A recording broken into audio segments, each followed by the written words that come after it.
அனைவருக்கும் வணக்கம். நான் பிரபாகர் ஜோதிடர். ஓம் சிவாய நமக. சிவசக்தி திருச்சிற்றம்பலம். இப்போ என்ன சொல்ல போகிறேன்னா, ஒரு ஜாதக அமைப்பில் புதையல் பெறக்கூடிய ஜாதக அமைப்பு யாருக்கு ஏற்படும் என்று சொல்கிறேன். கருத்து கொண்டு பயன்படுங்க.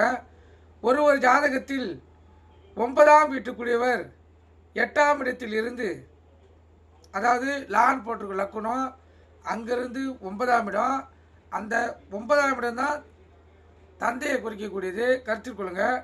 அந்த 9ஆம் வீட்டு அதிபதி ஆயுள் ஸ்தானமான 8ஆம் இடத்தில் இருந்து அவருடைய தசை நடந்தால் அந்த ஜாதகருக்கு புதையில் பெறக்கூடிய யோகம் அவருக்கு ஏற்படும்.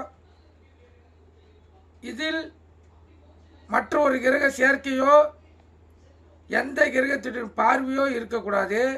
அப்படி இல்லாமல் இருந்தால் அந்த ஜாதகருக்கு கண்டிப்பாக புதையல் இல்லை, புதையலுக்கு இணையான யோகம் அந்த ஜாதகருக்கு ஏற்படும்.